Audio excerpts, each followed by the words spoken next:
Hi friends, welcome to my channel. ఇప్పటి వరకు మీరు కనుక నా ఛానల్ని సబ్స్క్రైబ్ చేయకపోతే దయచేసి సబ్స్క్రైబ్ చేసుకోండి. డోకిపర్రు టెంపుల్కి రావాలంటే 2 వేస్ ఉన్నాయి. ఒకటి Dokiparru railway station. Dokiparru railway స్టేషన్లో దిగి మీరు అక్కడ నుండి ఆటోలో టెంపుల్కి అయితే రీచ్ అవ్వచ్చు. లేదు అంటే గుడ్లవల్లేరు సెంటర్ దగ్గర దిగి అక్కడ నుండి కూడా మనం డోకిపర్రు టెంపుల్కి ఆటోలో రీచ్ అవ్వచ్చు. ప్రెజెంట్ అయితే గుడ్లవల్లేరు సెంటర్ నుండి డోకిపర్రు టెంపుల్కి పర్ పర్సన్ 30 రూపీస్ అయితే ఛార్జ్ చేస్తున్నారు.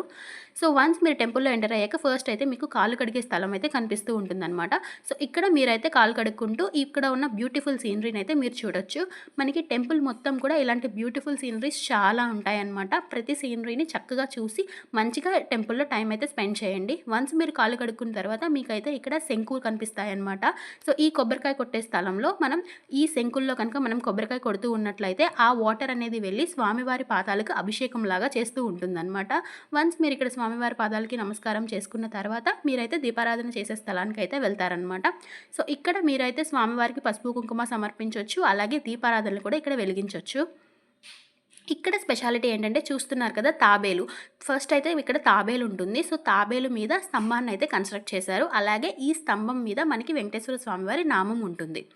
అలాగే ఈ మండపం చుట్టూ కూడా మనకి వెంకటేశ్వర స్వామివారి నామాలైతే ఇలా కనిపిస్తూ ఉంటాయి. 4 వైపులా కూడా వెంకటేశ్వర స్వామివారి నామాలైతే ఉంటాయి. అండ్ అలాగే చూస్తున్నారు కదా టెంపుల్ అనేది చాలా విశాలంగా ఉంటుంది. ఎందుకంటే 12 ఎకర్స్లో కన్స్ట్రక్ట్ చేశారు ఈ టెంపుల్ని. సో మీరు ఎంతమంది వెళ్ళినా సరే మంచిగా ఇక్కడ కూర్చుని మంచిగా టైం అయితే స్పెండ్ చేయొచ్చు. అండ్ చాలా ప్రశాంతంగా ఉంటుంది టెంపుల్ అంతా కూడా. అలాగే మీరు ఇప్పుడు చూస్తున్నారు కదా నరసింహస్వామివారి ఒడిలో ప్రహ్లాదుడు కూర్చున్నట్లు ఇలాంటి ఒక బ్యూటిఫుల్ సీనరీని అయితే మీరు చూడగలరు. అలాగే ఇక్కడ చాలామంది ఫొటోస్ దిగుతూ ఉంటారు. మంచిగా నమస్కారం చేసుకుని ఫొటోస్ దిగుతూ ఉంటారనమాట. ప్లేస్ అంతా కూడా చాలా విశాలంగా ఉంటుంది. అలాగే అన్ని 4 రాజగోపురాలకి కూడా ఇలాగే మనకి చూస్తూ ఉండొచ్చు. అలాగే టెంపుల్ 4 సైడ్స్ నడవడానికి కూడా మనకి కింద అయితే కార్పెట్ని అయితే ప్రొవైడ్ చేస్తారు. సో సమ్మర్లో అయినా ఎండలో అయినా మనకి ఎలాంటి ప్రాబ్లం అయితే ఉండదు. అలాగే నెక్స్ట్ మనమైతే ఇక్కడ ఇంకొక ప్లేస్ అనమాట. సో ఇక్కడ ఏంటంటే మనకి ఆల్రెడీ నామాలు పెట్టేవి ఉంటాయి కదా, అవైతే ఉంటాయి. సో మనం ఇక్కడైతే ఫ్రీగా నామాలను కూడా పెట్టుకోవచ్చు. సో వన్స్ మీరు ఇక్కడ చక్కగా నామం అయితే పెట్టేసుకున్న తర్వాత ఇక్కడున్న రాముల వారిని చూడండి. సో రాముల వారు చెట్టు కింద రాముల వారు ఉన్నట్లు, అలాగే ఆయనని పూజిస్తూ ఆంజనేయ స్వామి ఇక్కడే కూర్చున్నట్లు చూస్తున్నారు కదా. సీనరీస్ ఇలాంటివి చూడడానికి చాలా బాగుంటాయి టెంపుల్ అంతా కూడా. సో మంచిగా ఒక వీకెండ్ మీరు ఇక్కడికి వచ్చి మంచిగా స్వామివారి ఆశీస్సులు తీసుకుంటూ ఈ సీనరీస్ అన్నీ చూస్తూ మంచిగా టైం అయితే స్పెండ్ చేయొచ్చు. మీరు చూస్తున్నారు కదా ఆంజనేయ స్వామి రాముల వారి దగ్గర కింద కూర్చుని ఉన్నట్లయితే ఉంటుంది సీనరీ. అండ్ అలాగే ఇదే అయితే పశ్చిమ రాజగోపురం అనమాట. సో ప్రతి గోపురాల దగ్గర ఇలా అయితే మనకి ఇలా గోల్డెన్ కలర్లో అయితే ఉంటుంది. ఇక్కడ చాలామంది ఫొటోస్ అవి దిగుతూ ఉంటారు. అండ్ చూస్తున్నారు కదా మన ప్రహరీ గోడ మొత్తం కూడా చక్రాలతో అయితే ఉంటుందన్నమాట. అలాగే ఆ చక్రాలలో కూడా స్వామివారిని చూడండి ఎంత అందంగా చూపిస్తున్నారో. అలాగే మనం వచ్చినప్పుడు ఎక్కువ మంది జనాలు అలా కనుక ఉంటే మనల్ని బ్యాచెస్గా అయితే లోపలికి పంపిస్తూ ఉంటారనమాట. సో ఎంతమంది వచ్చినా మనకి ప్రాబ్లం అయితే ఏముండదు. సో ఇలా బ్యాచెస్గా లోపలికి పంపిస్తూ ఉంటారు. మేమైతే సంక్రాంతి టైంలో వచ్చాము. చూస్తున్నారు కదా ఎంతమంది క్రౌడ్ ఉన్నారో. కానీ ఎంతమంది క్రౌడ్ ఉన్నా సరే మనకి ప్రాబ్లం ఏమి ఉండదు. చాలా మంచిగా దర్శనం అయితే అవుతూ ఉంటుంది. ఎందుకంటే వాళ్ళే బ్యాచెస్గా పంపిస్తూ ఉంటారు కాబట్టి మనకి ఎటువంటి ప్రాబ్లం ఉండదు. అండ్ వన్స్ ఇక్కడ మనమైతే ఫోన్స్ని అయితే ప్రొవైడ్ చేయాలన్నమాట. సో మనం సెల్ ఫోన్ ఇచ్చినా వాళ్ళు మన దగ్గర ఎటువంటి ఛార్జ్ తీసుకోరు. ఫ్రీగా వాళ్ళ దగ్గర సెల్ ఫోన్ పెట్టేసి మనమైతే దర్శనానికి వెళ్తున్నాం అనమాట. సో ఇక్కడ నుండి మనం లోపలికి వెళ్ళాక మనల్ని సెల్ ఫోన్ అయితే అలో చేయరు. కానీ బయట ఉన్న మండపంలో లోపల ఎవరైతే స్వామివార్లు ఉన్నారో వాళ్ళందరినీ మనకి ఇక్కడ చాలా అందంగా అయితే చూపిస్తున్నారు. సో లోపల ఎవరైతే ఉన్నారో వాళ్ళందరినీ నేను కూడా మీకు ఇక్కడ చూపించే ప్రయత్నం అయితే చేస్తున్నాను అనమాట. సో శ్రీ భూ సమేత శ్రీ వెంకటేశ్వర స్వామి దేవస్థానంలో మనం లోపల లక్ష్మీనారాయణ స్వామిని అయితే చూడగలం అనమాట. లక్ష్మీనారాయణ స్వామి, అలాగే పద్మావతి అమ్మవారు. వెంకటేశ్వర స్వామికి ఒక పక్క పద్మావతి అమ్మవారు ఉంటారు. అలాగే ఇంకో పక్క గోదాదేవి అమ్మవారు అయితే ఉంటారనమాట.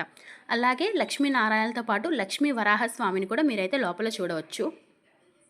తర్వాత ఆంజనేయ స్వామి వారు మనకి ఉంటారనమాట. ఒక సైడ్ అయితే సీతారాముల వారు ఉంటారు. అలాగే ఇంకొక సైడ్ అయితే ఆంజనేయ స్వామి వారు అయితే ఉంటారు. తప్పకుండా అందరినీ మంచిగా దర్శనం చేసుకోండి. అలాగే పద్మావతి అమ్మవారి పక్కన వికనాసాచార్య వారు ఉంటారనమాట.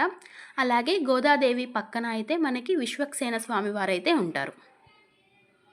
అండ్ మహాపుష్కరిణి మీకు కనిపిస్తూనే ఉంటుంది. అలాగే స్వామివారికి ఆపోజిట్ సైడ్లో బేడి ఆంజనేయ స్వామివారు ఉంటారు. అలాగే గరుడ అల్వార్ స్వామివారికి ఎదురుగా, అలాగే మహాగణపతి స్వామి మనకి ఎంట్రన్స్ అయిన వెంటనే స్వామివారు కనిపిస్తారు. తరువాత వకులామాత, అలాగే నవనీత కృష్ణస్వామి, వీళ్ళందరినీ మనం శ్రీ భూసమేత శ్రీ వెంకటేశ్వర స్వామివారి దేవస్థానంలో చూడగలం. అండ్ ఫైనల్లీ వెంకటేశ్వర స్వామివారు. వెంకటేశ్వర స్వామిని చూసిన చాలా వరకు అందరూ ఏమంటారంటే పెద్ద తిరుపతిలో ఎలా అయితే ఉంటారో స్వామివారు అలాగే ఉంటారు అని అయితే అంటారనమాట. వన్స్ మీ దర్శనమై బయటకు వచ్చేసిన తర్వాత ఇక్కడైతే పెద్ద గంట ఉంటుందన్నమాట. సో దర్శనమయ్యాక వచ్చిన వాళ్ళందరూ ఆ గంటనైతే కొడుతూ ఉంటారు. వన్స్ మీరు ఆ గంట కొట్టిన తర్వాత మేమైతే సంక్రాంతి టైంలో వచ్చాం కాబట్టి ఇక్కడ బొమ్మల కొలువునైతే పెట్టారు.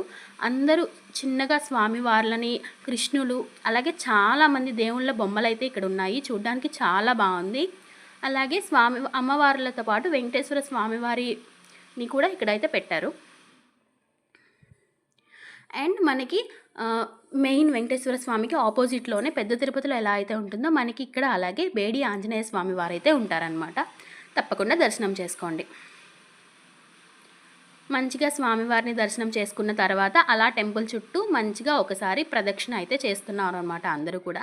సో ఇక్కడ కూడా మనకి మొత్తం వైట్ కలరే ఉన్నా సరే మధ్య మధ్యలో ఆంజనేయ స్వామివారు అయితే ఉంటూ ఉంటారనమాట. ఆంజనేయ స్వామివారు, భక్తాంజనేయ స్వామివారు అలా అయితే మనకి ఓన్లీ వాళ్ళ గోల్డెన్ కలర్ అయితే పెయింట్ చేశారనమాట. వన్స్ మనం స్వామివారి దర్శనం చేసుకుని బయటకు వచ్చిన తర్వాత ఇలా లైన్లో స్ట్రైట్గా వెళ్తే మనమైతే భోజనానికి వెళ్ళొచ్చు. సో ఈ బ్యాక్ సైడ్ బిల్డింగ్లో అయితే మనకి భోజనాలు పెడుతున్నారు. సో దానికైతే ఈ లైన్ అనమాట. సో భోజనాలు అయితే మాత్రం ఓన్లీ సాటర్డే అండ్ సండే మాత్రమే ప్రొవైడ్ చేస్తూ ఉంటారు. సో మీరు సాటర్డే ఆర్ సండే వెళ్తే తప్పకుండా స్వామివారి భోజనం మీకైతే దొరుకుతూ ఉంటుందన్నమాట. సో చూస్తున్నారు కదా, హాల్ అంతా కూడా చాలా నీట్గా ఉంటుంది. ఎప్పటికప్పుడు వారు క్లీన్ చేస్తూనే ఉన్నారు. అలాగే మనకి ఇస్తరాకు అండ్ అలాగే గ్లాస్ కూడా ప్లాస్టిక్ యూజ్ చేయకుండా పేపర్ గ్లాసెసే యూజ్ చేస్తున్నారనమాట. సో మంచిగా స్వీట్ అండ్ అలాగే పలావ్, అలాగే స్వామివారి అన్నప్రసాదం అయితే మనకి ఇక్కడ దొరుకుతుంది. సో హాల్లో మాత్రం ఒక సైడ్ అయితే స్వామివారి ఫొటోస్ ఉన్నాయి అండ్ ఇంకో సైడ్ టీవీ కూడా ఏర్పాటు చేశారనమాట. సో టీవీలో మీరైతే ఏమేమి పూజలు జరుగుతాయి అనేది తెలుసుకోవచ్చు. అలాగే ఈ టెంపుల్కి ఎవరెవరు సెలబ్రిటీస్ వచ్చారు అలాంటి వాళ్ళ ఫొటోస్ కూడా అక్కడైతే మనకి డిస్ప్లే చేస్తూ ఉంటారు. వన్స్ మీరు స్వామివారి భోజనం చేసి వచ్చిన తర్వాత ప్రశాంతంగా ఇక్కడ మండపం ఉంటుంది. సో అక్కడ కూర్చుని ప్రశాంతంగా పుష్కరిణి అయితే చూడొచ్చు. అలాగే ఓం నమో వెంకటేశాయ అనే మంత్రం అయితే మనకి బ్యాక్ ఎండ్లో వస్తానే ఉంటుందన్నమాట. సో చక్కగా వింటూ ప్రశాంతంగా కూర్చుని అంతా అబ్జర్వ్ చేయండి. తర్వాత మండపం పక్కనే మనకైతే ఇక్కడ స్వామివారు కనిపిస్తూ ఉంటారు నాగేంద్ర స్వామి మీద కూర్చున్నట్లుగా. అండ్ తర్వాత చూస్తున్నారు కదా పుష్కరిణిలో కూడా మీరు చూస్తూ ఉంటే చిన్నపిల్లలతో వెళ్తే చాలా మంచిగా ఎంజాయ్ చేస్తారు వాళ్ళు కూడా. ఇలాగే ఇక్కడ చూస్తున్నారు కదా లక్ష్మీదేవి పక్కన 2 ఏనుగులు అనమాట. సో అవి 2 అమ్మవారికి దండలు తీసుకొచ్చినట్లు, అంటే దండ వేస్తున్నట్లుగా చెక్కారనమాట. అండ్ చూస్తున్నారు కదా మంచిగా పుష్కరిణి ఉంది. అండ్ ప్రతి రాయి మీద కూడా వెంకటేశ్వర స్వామి వారిని అయితే అలా పెయింట్ చేశారన్నమాట, వెంకటేశ్వర స్వామి వారి నామాన్ని. అలాగే చూస్తున్నారు కదా పిల్లలందరూ ఎలా ఆడుకుంటున్నారో. సో మంచిగా మీరు ఎప్పుడైనా వచ్చినప్పుడు మంచిగా పిల్లల్ని కూడా తీసుకొస్తే వాళ్ళు కూడా మంచిగా ఎంజాయ్ చేస్తారు ఈ ప్లేస్లో. అలాగే పుష్కరంలో అయితే ఇంకొక సైడ్ అయితే మనకి వెంకటేశ్వర స్వామివారికి పాదసేవ చేస్తూ అమ్మవార్లు ఇద్దరు అలాగా ఒక మంచిగా పెయింటింగ్ చేసిన ఒక సీనరీ అయితే ఉంటుంది అక్కడ. అండ్ తర్వాత మెయిన్గా అయితే పుష్కరంలో మనకి వెంకటేశ్వర స్వామి వారి నామం, ఆ నామానికి అభిషేకం చేస్తున్నట్లుగా జలం అయితే పడుతూ ఉంటాయి. అండ్ చాలామంది పుష్కరంలో అయితే 1 రూపీ కాయిన్స్ అలా కాయిన్స్ కూడా వేస్తూ ఉంటారంట కొంతమంది ఇక్కడ. అండ్ 12 ఎకర్స్లో ఇలా బ్యూటిఫుల్గా కన్స్ట్రక్ట్ చేసిన డోకిపర్రు టెంపుల్కి తప్పకుండా ఏదైనా ఒక వీకెండ్ ప్లాన్ చేసుకుని వెళ్ళండి. అలాగే ఇక్కడైతే ఫోన్స్ ఎక్కువ చూడకుండా స్వామివారిని దర్శనం చేసుకోండి అన్నట్లుగా అలా ఒక బ్యానర్ అయితే కట్టారు.